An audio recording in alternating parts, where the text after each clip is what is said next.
So this game was played in Paris. You can actually see right here. It was played in Paris back in 1858. Paul Morphy is kind of the main legend of chess. Many players believe, even top players today, believe Paul Morphy was the greatest player ever.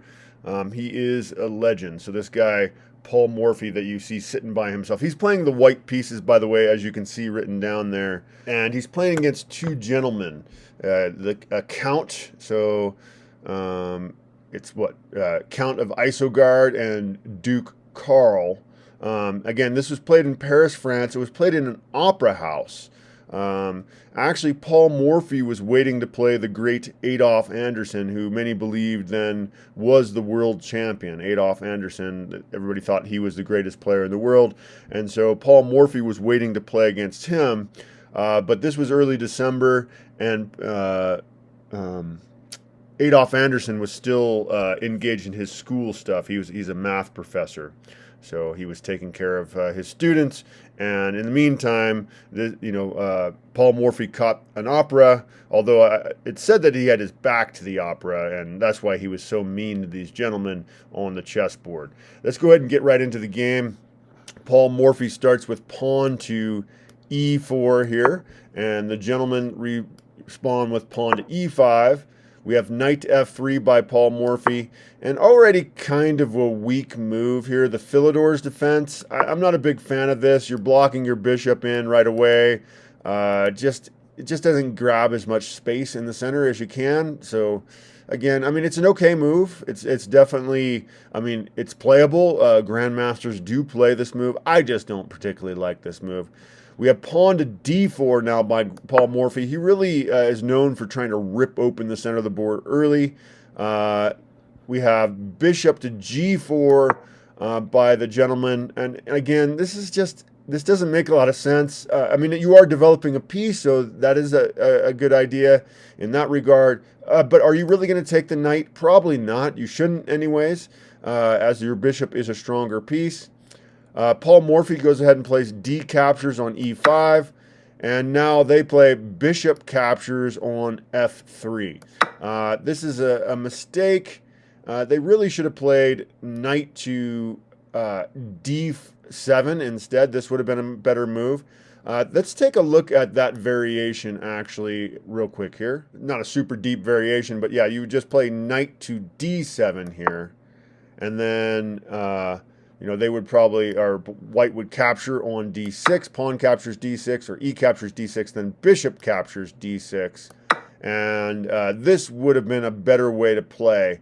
Morphy is up a pawn, but it should be a temporary thing.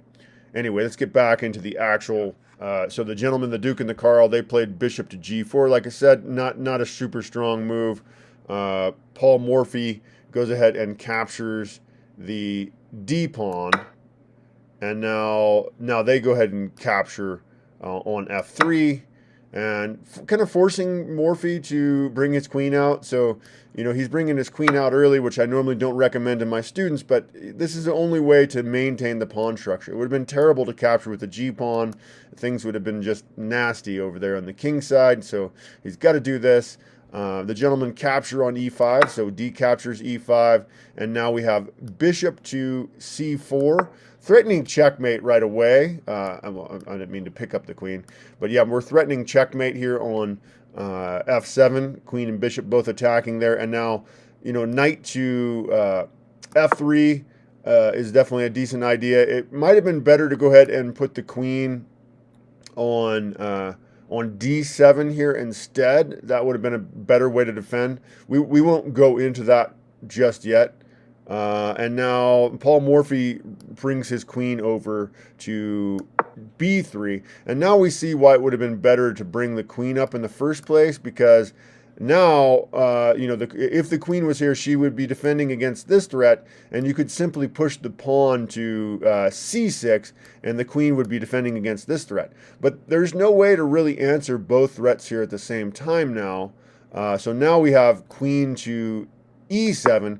Kind of an unfortunate move, really, now the bishop is not really going to be able to get involved easily in the game. It probably would have been better just to allow the pawn to fall, you know, and just do like bishop to c5 or something like that. But this was an okay move. It was good considering the position. Now Paul Morphy actually develops his knight to c3 here, which seems like a good way to go. And the engine actually recommends that he goes ahead and just captures the pawn here on b7.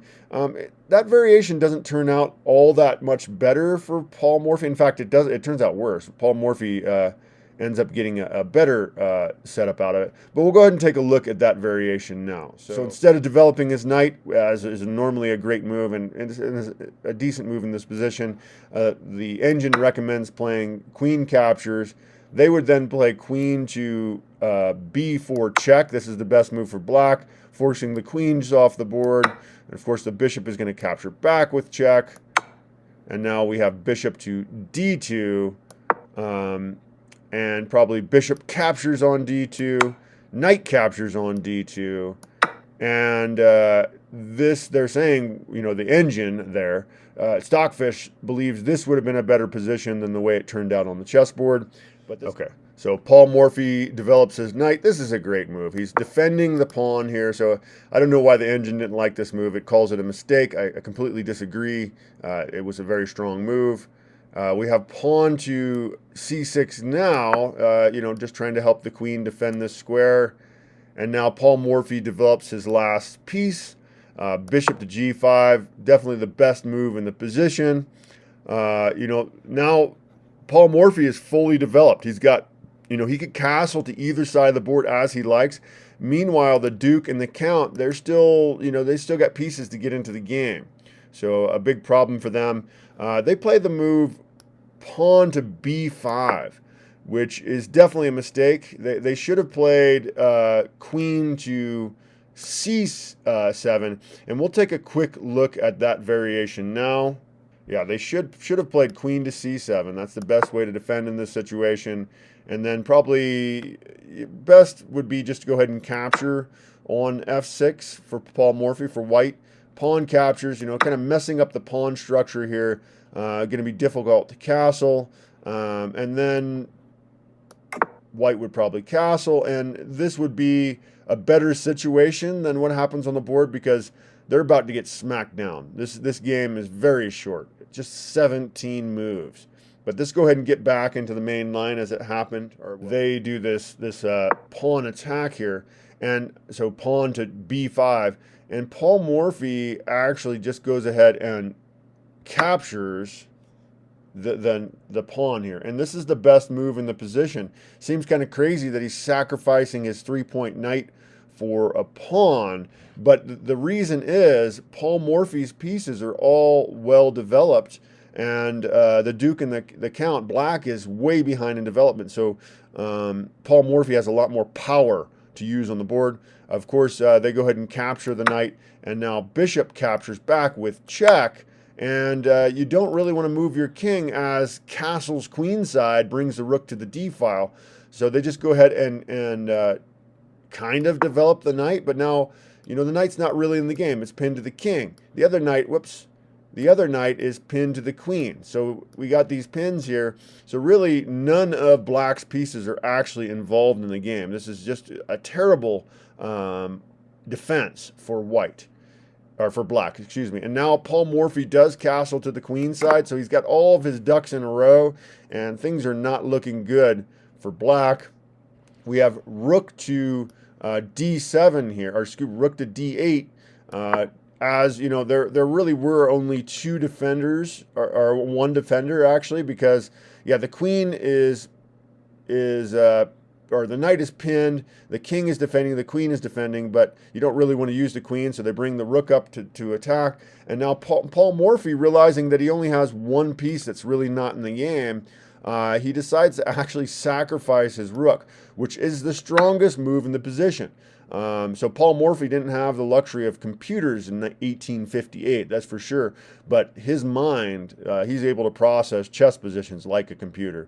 And he does find the strongest move here. They play rook captures back, and of course this rook is pinned to the king, and the knight is pinned to the queen.